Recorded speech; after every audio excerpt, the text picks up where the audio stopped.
episode 2 of the Popcorn Diaries. I'm Joe, and across the table is Adriana. And today we're going to be talking about Cabin in the Woods. It was released in April of 2012, written by our good friends Joss Whedon and, of course, Drew Goddard. And it was directed also by Drew Goddard, and that was his debut, directorial debut. So let's get started. Just a warning up front. There might be some, what do I want to say here? Adult content? No, not adult content.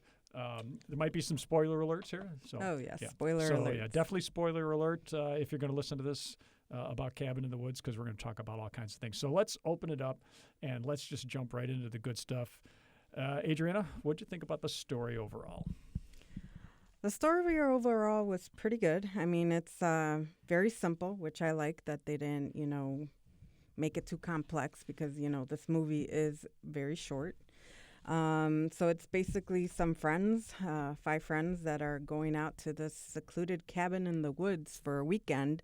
And unbeknownst to them, they're actually part of kind of like an experiment where they need to actually die by the end of the weekend. So it was pretty good. What did you think? I thought the premise of the movie was really good. It starts off great, and then you start to realize that things are going to go terribly wrong. But it's done in somewhat of a comedic fashion. Mm-hmm. There's so many cliches throughout the movie, which is just hilarious. They pull up to the gas station, and there's the old creepy guy. Okay, rule number 1, never stop at the creepy gas station. Rule number 2, don't even talk to the creepy guy. Okay, but of course they do, and you just know it's going to go downhill from there. I like it because they dip back into those old cliches. Yeah, I did definitely like all the comedic stuff that they threw into the movie for relief from, all the other horrific things that were going to happen to these people. Especially loved the scene where the guy from the gas station, which they call the Harbinger, calls in to talk to Hadley at the facility and how they had him with the speakerphone. That was just so funny. Yeah, there's a lot of good, comedic performances in there, especially with the whole crew that's in the facility that's running this whole show. They start betting on, who's going to get it first and what monster's going to pop up, and everything. They have a pool going, so right off the bat, this thing is going to be a pretty tongue-in-cheek movie. Yeah, definitely. I mean, that whole betting situation, you've got the security guard down there. He doesn't seem to like it, but and he seems to be fairly new. They're down there. They're creating this slaughter of people, and they're betting on it. It's kind of a relief to get away because they know that this has to be done. But at the same time, it kind of shows you how desensitized we are, where we think that this is something we can bet on.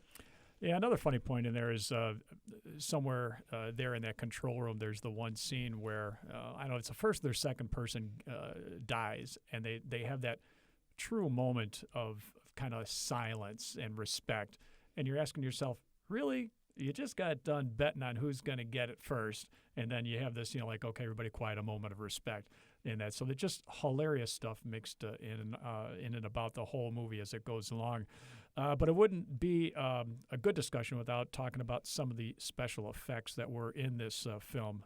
What were some of your favorites? Well, definitely the makeup was a big thing. The makeup on this movie was really good. You had all these creatures that came out, the zombie family, the Buckners, and they all wore this really heavily grungy, very disgusting makeup, but it was done very well. And then, of course, you have, at the end of the movie, you have this free-for-all nightmare of CG in combination with, special effects and buckets of blood that just go everywhere. They go all out. They really touch upon every single nightmare and phobia that people have. I really did enjoy the graphics. Yeah, they did a great job with a lot of the blood and the makeup and that type of thing. And, of course, there's, there's CGI in there, which is to be expected. I think one of my favorite scenes is after most of the mayhem is done, they show the elevator area, the hallway, if you will. And it's just littered with blood and body parts, and the whole thing is just a mess, and you can't help but just laugh when you see that and say, oh, that was so cool.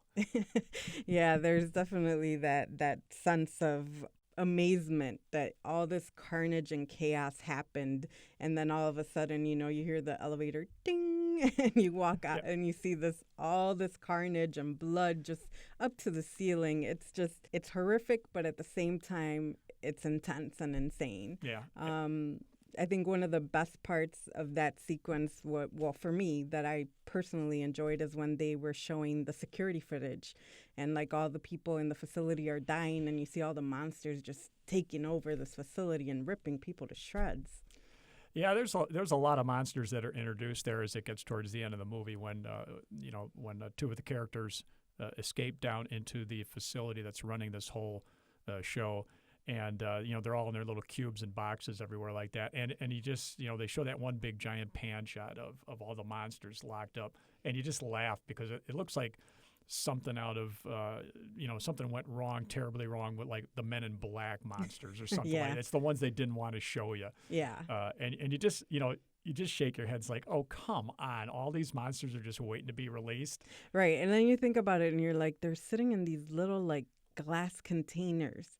You have to wonder how these containers are reinforced. Are they magically reinforced? Are they some special polymer or something? Because these are huge monsters with special powers, and you've got them in glass cabinets. Yeah, and I think when you see stuff like that throughout the movie, because there's several instances where, like, really, it's obviously tongue-in-cheek. Yeah. Yeah, the motorcycle scene. Oh, when definitely. When he slams into the force field. Mm-hmm. And you just sit there and just laugh. And you go, oh, come on. You just see him ding, ding, ding, and he just all tumbles the way down. Yeah, you got to laugh when you see stuff like that. But I thought it was interesting that they did a pretty good job of keeping you in the dark on what it was really all about and how it was going to end. It's not that predictable as it comes into the end of exactly where this thing's going. And, I kind of like that. Yeah, there's very good elements where, even from the beginning, it was purposely done that they didn't start with the 5 characters that were going in. They started at the facility, so you were kind of like, wait, did I come to the right movie? And it's kind of funny. They're having this witty conversation. They're kind of bantering back and forth, and you're just thinking to yourself, what did I walk into? Yeah. So they do keep you kind of in the dark throughout most of the movie. Yeah, no doubt. And I'm a big fan of any movie. It doesn't have to be, a killer monster zombie movie where you just keep asking yourself, where's this going? Right. And I think that's just overall great movie making, and they do a pretty good job of that. What'd you think about the ending?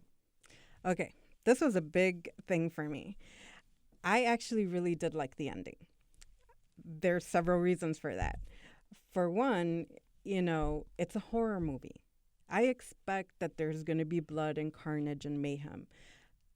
I did not like when Hollywood started changing horror movies into having these sentimental, happy endings, because it's not supposed to be a happy ending. If anything, you might feel some relief, in contrast what we talked about the last movie, which was The Exorcist. The ending, yes, she was spared, but it was more of a sense of relief.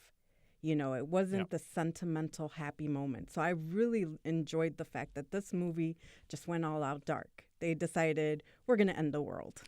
Yeah, definitely got a dark ending. As I was watching it, I wasn't quite sure it was going to go to the end of the world thing, because it was, again, so cliche as it went through. I'm thinking, at the end, they're going to cave in and, and the world's going to be saved and all that. So, yeah, I was relieved to see, like, well, okay, I guess that's it. We're all going to die. So it was a great way to end that movie, no doubt about it. So we've talked about everything that we've liked about this movie. Was there anything particularly that you didn't enjoy in this movie or that you kind of questioned? Yeah, but I think they did it on purpose just to play with us a little bit. The one thing that really caught me towards the end, and here's spoiler alert, folks, if you're still wondering whether we're going to give everything away, as the 2 main characters are there within moments of dying and the whole world getting obliterated, he pulls a joint out of his pocket that just happens to be in perfect shape. It's not bent. It's not broken. And I think they did that on purpose because there's many movies out there where action heroes are running around and they have something with them, a vial of some important thing. And all of a sudden, after all this mayhem and everything like that, they pull it out and it's unbroken and in perfect shape. Not a scratch on it. Yeah, so I think they did that on purpose. But when that came out in this movie, I just said, "What? Oh, come on!" That was especially since they're sitting there covered in gore. Right. I mean, they're covered in blood. I mean, they couldn't even kill him. You know what I mean? He should have been dead anyway. And here, this joint survived. So yeah, funny, but just like, really, I can't believe you guys did that. So the one thing that was kind of unbelievable for me was a lot of what happened with Marty's character, which is the stoner type of guy. Yeah. So here we have this very physically weak person who gets stabbed, dragged out of the cabin, gets stabbed, and dragged off by this, zombie monster. And somehow he gets out on top. He ends up hacking the zombie to pieces, was able to reroute wiring from an access panel, and then in the nick of time, be able to save his friend from death. Yeah. So that was a little unbelievable for me. Agreed. I definitely think that Josh Whedon, who co-wrote this, was definitely having some fun with this. Yeah, definitely. I mean, the fact that we have a zombie hillbilly type family, why do they need weapons? They're zombies. I did not see them bite anybody. That's the one thing that I was waiting for. They never bit anyone. Why would they need, hacksaws and knives and stuff like that? That's a They're good zombies. point. Yeah. No, they didn't bite anybody. It was all weaponry and stabbing and that kind of thing. And I mean, I think the only point where we saw zombies eating somebody was with that elevator scene that we were talking about, but they weren't the same zombies. So it's kind of anticlimactic for me not to see these hillbilly zombies eat anybody. Definitely. Well, as you've probably guessed it, folks, we both recommend the movie. It's definitely worth seeing. If you didn't get a chance to catch it at the movie theaters, certainly go ahead and find that rental or whatever you need to do. Definitely a good tongue-in-cheek, a lot of fun movie to watch. Highly recommended by both of us. Definitely. So thank you for joining us for episode 2 of Popcorn Diaries. As always, if you want to continue the discussion, please use the comments below. For our next episode, we will be doing something different. As we are heading into the holiday season, we will be counting down our top 5 family classic films. Anything to add, Joe, before we say goodbye? Looking forward to the top 5 list. Hopefully I got a couple surprises, but probably a couple predictable things, and I can't wait to hear your list. Definitely. Well, we will be bouncing back and forth with these classic family films, so join us next time on Popcorn Diaries.